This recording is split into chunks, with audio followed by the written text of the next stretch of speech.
పనులు 10 నెలల్లో నేను చేస్తే ఏమి చేయలేదు రేవంత్ రెడ్డి అని బండి సంజయ్ కేటీఆర్ ఇద్దరు కలిసి నోటుకొచ్చింది మాట్లాడుతారు.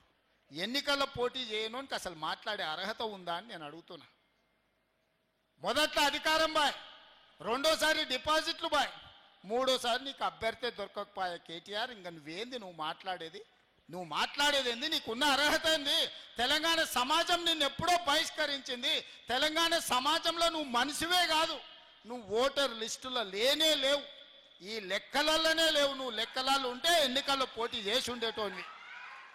ఇవాళ బండి సంజయ్ అంటూ కేటీఆర్ని ఎందుకు అరెస్ట్ చేస్తలేవని నేను అడుగుతున్న. బండి సంజయ్ని నువ్వు కేంద్ర హోంశాఖ సహాయ మంత్రివి కదా, టెలిఫోన్ ట్యాపింగ్లో ప్రభాకర్ రావు, శ్రవణ్ రావు అమెరికాకు పారిపోతే పట్కరమని రెడ్ కార్నర్ నోటీస్ ఇప్పించి కేంద్ర ప్రభుత్వానికి పంపిస్తే ఆ కాగితం సంఖ్యలో పెట్టుకొని బీఆర్ఎస్ వాళ్ళతో బేరం చేసుకోరు. ఈ ఎమ్మెల్సీ ఎన్నికల్లో మాకు మద్దతు ఇస్తే ప్రభాకర్ రావును, శ్రవణ్ రావును మేము పట్టుకరాము, లేకపోతే వాళ్ళని పట్టుకొస్తే మిమ్మల్ని కూడా బొక్కలేస్తాడు రేవంత్ రెడ్డి అని మీరు అడ్డం పడ్డది మీరు కాదా? ఇవాళ కేసీఆర్, హరీష్ను, కేటీఆర్ను టెలిఫోన్ ట్యాపింగ్ కేసులో అరెస్ట్ కాకుండా అడ్డుకుంటున్నదే కిషన్ రెడ్డి, బండి సంజయ్.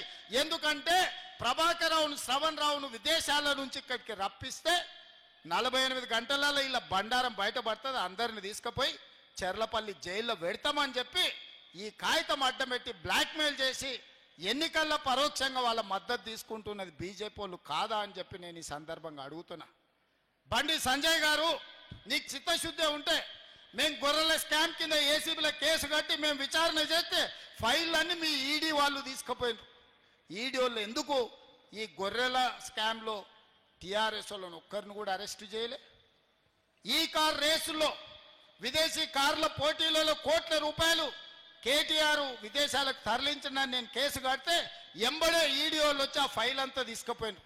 ఎందుకు ఈ కార్ రేసుల్లో కేటీఆర్ను ఈడీ వాళ్ళు అరెస్టు చేయలేదని నేను అడుగుతున్నా.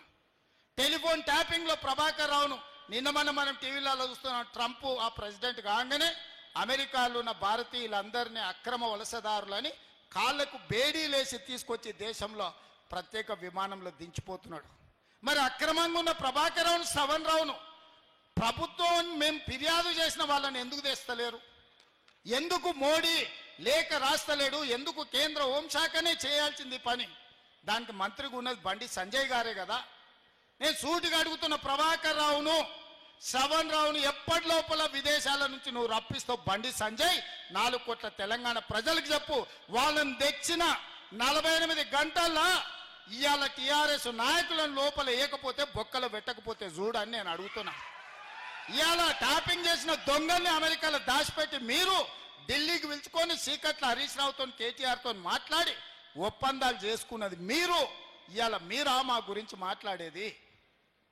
ఇవాళ టెలిఫోన్ ట్యాపింగ్ లీడ్ ఉన్న వాళ్ళందరినీ 10 నెలలైంది లోపలేసి. నిన్న మన బెయిల్ వచ్చింది. ప్రణీత్ రావుకు, రాధాకిషన్ రావుకు, ఇట్లా చాలా మందిని దొరికినట్టే చెంచల్గూడ జైర్లపల్లిలో వేస్తే 10 నెలల తర్వాత నిన్న మన బెయిల్ వచ్చింది. హరీష్ రావు మీద కేసు పెడితే హరీష్ రావు కోర్టుకు పోయి కోర్టులో ఇవాళ ఆర్డర్ తీసుకొచ్చిండు, అరెస్టు చేస్తామని. నన్ను అరెస్టు చేయొద్దని హరీష్ రావు కోర్టు నుంచి ఆర్డర్ తెచ్చుకున్నాడు. మరి బండి సంజయ్ గారు, నీ శాఖలో ఉన్న నీ శాఖ అమెరికా గవర్నమెంట్కు రాసి రప్పించాల్సిన ప్రభాకర్ రావును, శ్రవణ్ రావును ఎప్పుడు తెస్తావని నేను అడుగుతున్నా. గొర్రెల పెంపకానికి సంబంధించి ఈడీ దగ్గర ఉన్న విచారణలో బీఆర్ఎస్ నాయకులను ఎప్పుడు అరెస్ట్ చేస్తావని నేను అడుగుతున్నా. ఈ కార్ రేసులో కేటీఆర్ కోట్ల రూపాయలు లండన్ కంపెనీకి పంపించండు కదా, ఆ కేసు మీ ఈడీ దగ్గరనే ఉంది. ఎప్పుడు కేటీఆర్ని అరెస్ట్ చేస్తామని నేను అడుగుతున్నా. నిన్న మన కేటీఆర్ హరీష్ ఎన్నిసార్లు ఢిల్లీకి పోయిన రోజు చూడండి. వాళ్ళ ప్రభుత్వం ఉన్నప్పుడు ఎప్పుడు పోలే, కేంద్ర ప్రభుత్వాన్ని ఏం అడగలే. ఇవాళ ప్రభుత్వం మనం ఉంది, ఇవాళ ఆలువై బీజేపీలను కలిసి కాగితాలు ఇస్తున్నారు మా రాష్ట్రానికి నిధులు ఇవ్వండి అని. గింత అర్థం కాదాయన?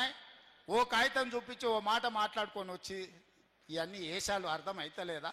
ఇవాళ ఒప్పందంలో భాగంగానే బీజేపీల కాళ్ళు పట్టుకోవడానికి, బీజేపీలు వీళ్ళని కాపాడడానికి ఇద్దరు కలిసి చీకట్లో మాట్లాడుకొని మన నిఘా అధికారులు ఇవి బయట పెడతారని చెప్పి ఉత్తగానే కాగితాలు ఇచ్చినట్టు ఫోటో దిగుతుండు.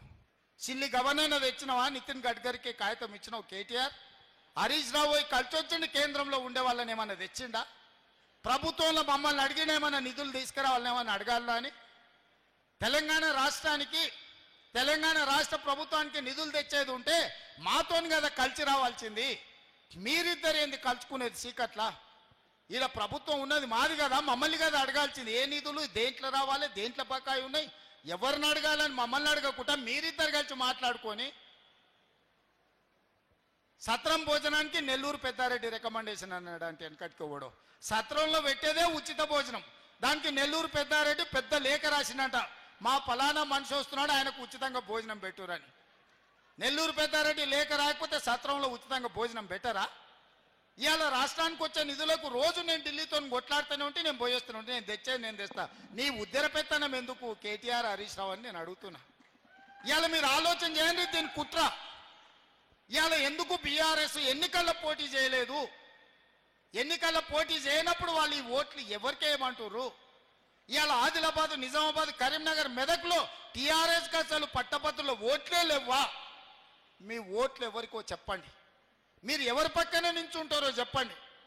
మీరు మోడీని ఓడగొట్టమంటుండ్రా, లేకపోతే రేవంత్ రెడ్డిని ఓడగొట్టమంటుండ్రా, లేకపోతే వీళ్ళిద్దరిని ఓడగొట్టి మూడో అభ్యర్థిని గెలిపించామంటే ఎవరు మీ అభ్యర్థి అని నేను అడుగుతున్నా.